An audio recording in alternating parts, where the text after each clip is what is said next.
Assalamualaikum warahmatullahi wabarakatuh. Kembali lagi bersama saya Muhammad Syed Salim, salah seorang mahasiswa dari jurusan Teknik Informatika, yang insyaallah pada kesempatan kali ini saya akan membahas bab 6 dari materi belajar dan pembelajaran. Adapun judul dari bab 6 ini ialah pengembangan tes evaluasi. Selanjutnya kita langsung saja masuk ke dalam materi. Yang pertama itu pengertian tes dan tujuan evaluasi. Evaluasi tes hasil belajar merupakan hasil kompetensi siswa dalam kemampuan atau kecakapan siswa dalam pembelajaran. Kompetensi berarti kemampuan diri siswa baik dalam keterampilan, nilai, sikap, dan hasil belajar siswa. Kemampuan siswa dalam pengetahuan, apresiasi diri, nilai sikap, dan keterampilan belajar yang dimiliki setiap siswa. Kompetensi tes hasil belajar ini merupakan domain dari ranah pembelajaran taksonomi Bloom. Menurut Bloom, dalam bukunya yang sangat terkenal Taxonomy of Educational Objectivities yang terbit pada tahun 1965, bentuk perilaku sebagai tujuan yang harus dirumuskan dapat digolongkan ke dalam 3 klasifikasi atau 3 domain, yaitu domain kognitif, afektif, dan psikomotorik.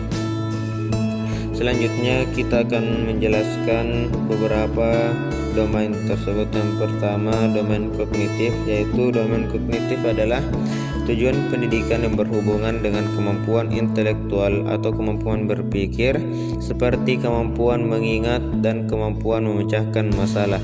Domain kognitif menurut Bloom terdiri dari 6 tingkat, yaitu pengetahuan, pemahaman, aplikasi, analisis, sintesis, dan evaluasi. Selanjutnya bagian kedua itu domain afektif. Domain efektif adalah domain efektif berkenaan dengan sikap, nilai-nilai, dan apresiasi. Domain ini merupakan bidang tujuan pendidikan kelanjutan dari domain kognitif. Artinya seseorang hanya akan memiliki sikap tertentu terhadap suatu objek manakala telah memiliki kemampuan kognitif tingkat tinggi. Menurut Catwall dan kawan-kawannya pada tahun 1964 dalam bukunya Taxonomy Educational of Activities, aktivitas domain efektif memiliki tingkatan, yaitu penerimaan, respon, dan menghargai. Yang ketiga yaitu domain psikomotorik. Dapat diketahui bahwa domain psikomotorik ini meliputi semua tingkah laku yang menggunakan syaraf, dan otot badan. Aspek ini sering berhubungan dengan bidang studi yang lebih banyak menekankan kepada gerakan-gerakan atau keterampilan, misalnya seni lukis, musik, pendidikan jasmani dan olahraga, atau mungkin pendidikan agama yang berkaitan dengan bahasan tentang gerakan-gerakan tertentu, termasuk juga pelajaran bahasa. Domain psikomotorik adalah tujuan yang berhubungan dengan kemampuan, keterampilan, atau skill seseorang. Ada 5 tingkatan yang termasuk ke dalam domain ini. Yang pertama, keterampilan meniru. Yang kedua, menggunakan. Ketiga, ketepatan. Keempat, berangkaikan. Dan yang terakhir, keterampilan naturalisasi. Pada bagian selanjutnya kita berada pada komponen dalam merencanakan evaluasi. Adapun pembagiannya, yang pertama yaitu penyusunan tes tertulis. Dalam tes tertulis terdapat beberapa bagian, yaitu tes uraian, tes objektif, tes pilihan ganda, yang keempat menjodohkan, dan terakhir isian. Selanjutnya penyusunan tes lisan. Tes lisan ini digunakan untuk mengevaluasi hasil belajar berupa kemampuan untuk mengemukakan pendapat-pendapat atau gagasan-gagasan secara lisan. Selanjutnya penyusunan tes tindakan. Tes tindakan dimaksudkan untuk mengukur keterampilan siswa dalam melakukan suatu kegiatan. Dalam tes tindakan, persoalan disajikan dalam bentuk tugas yang harus dikerjakan oleh testi. Tes tindakan pada umumnya digunakan untuk mengukur taraf kompetensi yang bersifat keterampilan, di mana penilaiannya dilakukan terhadap proses penyelesaian tugas dan hasil akhir yang dicapai oleh tes tersebut. Selanjutnya, langkah-langkah dalam penyusunan tes terdapat 5 langkah. Yang pertama, menentukan tujuan mengadakan tes. Kedua, mengadakan pembatasan terhadap yang akan diteskan. Ketiga, merumuskan tujuan instruksional khusus dari tiap bagian bahan. Keempat, menderetkan semua TIK dalam tabel persiapan. Dan terakhir, menyusun tabel spesifikasi.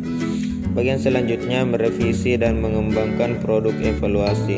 Evaluasi hasil belajar dapat dikatakan terlaksana dengan baik apabila dalam pelaksanaannya senantiasa berpegang pada 3 prinsip dasar berikut ini.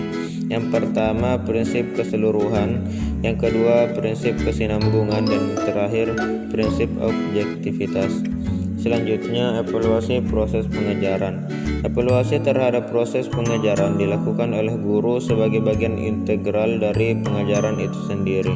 Artinya, evaluasi harus tidak terpisahkan dalam penyusunan dan pelaksanaan pembelajaran. Evaluasi proses bertujuan untuk menilai keefektifan dan efisiensi kegiatan pengajaran sebagai bahan untuk perbaikan dan penyempurnaan program dan pelaksanaannya.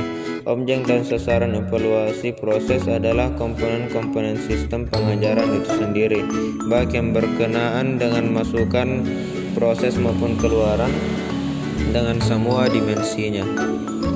Selanjutnya kita berada pada bagian akhir dari bab 6 ini, dan ini juga menjadi penutup dari presentasi saya secara keseluruhan dari bab pertama sampai bab ke-6 ini, yaitu rangkuman dari bab 6 adalah evaluasi merupakan suatu proses untuk merencanakan, memperoleh dan menyediakan informasi yang sangat diperlukan untuk membuat beberapa alternatif dalam mengambil keputusan. Sesuai dengan pengertian tersebut, maka setiap kegiatan evaluasi atau penilaian merupakan suatu proses yang disengaja dilaksanakan untuk memperoleh informasi atau data. Berdasarkan data tersebut kemudian dicoba membuat keputusan, di mana informasi data yang dikumpulkan itu haruslah data yang sesuai dengan dan mendukung tujuan evaluasi yang direncanakan. Dari pengertian di atas, maka tujuan evaluasi bisa berbeda dengan tujuan dari ujian. Secara sederhana, evaluasi digunakan untuk memperbaiki sistem dengan cara memberi penilaian berdasarkan data yang diambil dari suatu atau sekelompok objek, sedangkan ujian dapat dilakukan tanpa ada tujuan untuk memperbaiki nilai. Ujian juga dapat dilakukan hanya untuk menyaring dan menentukan kelas dari kumpulan objek. Mungkin inilah materi yang dapat saya sampaikan pada bab 6 ini. Kurang dan lebihnya mohon dimaafkan. Saya Muhammad Syed Salim. Assalamualaikum warahmatullahi wabarakatuh.